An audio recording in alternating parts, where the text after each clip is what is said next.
Good morning, world. Yeah, this is Marco again.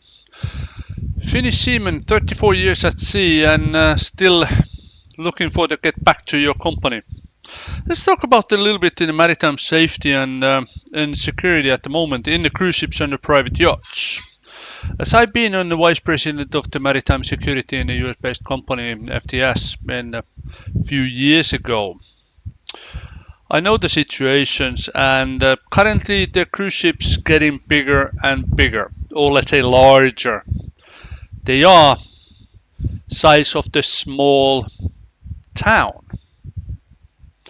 So safety and of course security is the one of the main reasons on those ones when, if, hopefully never, something's gonna happen. Let's focus on the safety sections on this time. Implementing on the safety rules. Every cruise line have their own operation procedures. Some are better, some are not so better, not so good. Focusing, overloading certain departments becomes unfortunately quite many cruise lines focus now. They want to keep the minimum manning as they want to make a more profit. That's the business world. What they don't want to see is putting more manning on board, meaning less profit, more cost. So in my perspective on that one is unfortunately one that they want to overload certain people in a certain department to the more work with the less salary. To give a, let's say, a job which are requirement for every department on a certain people, what they have to do, what they have to know, what they need to be certified to do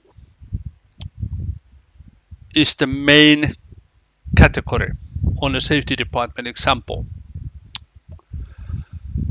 My question is for especially for the RCCL, NCL, Prince, MSC, Orient. Is it Orient? Yeah, that is Orient. Carnival, Disney, Holland America. Why putting more work for bridge officers? Why do you want to overload second officer, third officer as a safety department as well? NCL, where I was safety manager, as far as I know, only cruise line, major cruise line company who has separate safety officer on board who is focusing or should focusing 100% for safety work. Not for the navigations, not for the cover up in the other bridge officer for the lunch breaks. That is unfortunately what I somehow don't understand the RCCL and all the big cruise line which are expanding on their fleet in a larger scale. Why they don't focus up for safety officer, who is the safety officer, not OOW, bridge officer, I mean. Because you're filling up in way too much responsibility for person who is in charge of the driving on the ship and have to focus for the driving and safe driving 24/7, 365 days a week. why putting up on a safety officer's job is actually not a good idea. That is my personal opinion. It's not a good idea. They have more responsibility, same salary, and less sleep. They even, of course, when you ask for the bridge officer, do they have enough sleep? They said, yes, of course I have enough sleep. In reality, no. I've been on the many companies. I see it, I hear it, I have to focus on that one. I have to cover up somebody because they can't do, because they don't have enough sleep. They need to have a sleep. So, especially for the RCCL, you building those huge ships. So, one or two bridge officers who is in charge on their bridge duty, about 6 to 12,000 people, safety on the bridge, not on the safety department. Lack of sleep, too much stress, not really good idea. Not really good idea. And as far as I follow up on especially for the RCCL, in this case, nothing. I don't want to pinpoint in one cruise line, but this is what I follow up in the safety inspections on a certain cruise lines, large cruise lines. But let's put it in that way. RCCL, of course, they have many ships, so they have many incidents, accident, close calls. Think about it to change your manning. You need to have, I mean, again, this is my opinion, according to the size of the vessel, according to the customers, paying customers on board, working crew on board, constructors on board, who is doing the work. Is it good to put the safety responsibility for the bridge officer who have to sit on a bridge 8 hours per every single day? They are on a 4-hour watch. Remember, I work on a ship since 1985. I know the system. And my focus is for the safety of the guest, crew, and everybody. Many people asking why I never actually focusing on being the captain. Captain is a really good job. A lot of responsibility, yes. But my focus always been safety and security. So, based on my time in NCL, which is really damn good cruise line, unfortunately they illegally terminate my contract. I get it back over there, and then they again did it something wrong. How can they put a firefighter in the wrong department cabin? Firefighter belongs to the deck department. NCL, that time I think it was NCL Spirit, a few years ago. That was, I think it was 18 or something. They put me on the bar department inside cabin. Bar departments are 24/7 work. They have a corridor parties every single night. I told them no corridor parties. They didn't give a shit. I called the ship security. As I've been a security manager, I know the system. They come over there. the people have to go to their cabins.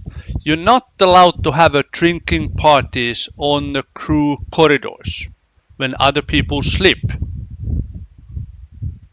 This one didn't work out in NCL. Then of course, that time NCL have a little bit inside conflict over there on.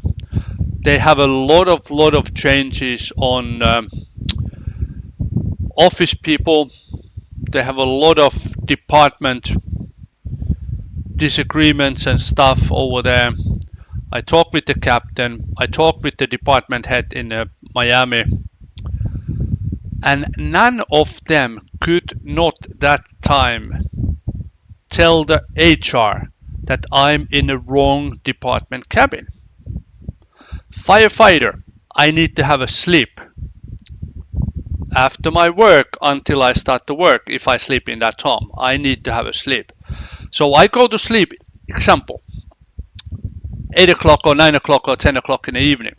Par department come to work. After work, they come to the cabins 2, 3 o'clock in the morning, start the party on the corridor, wake the firefighter up.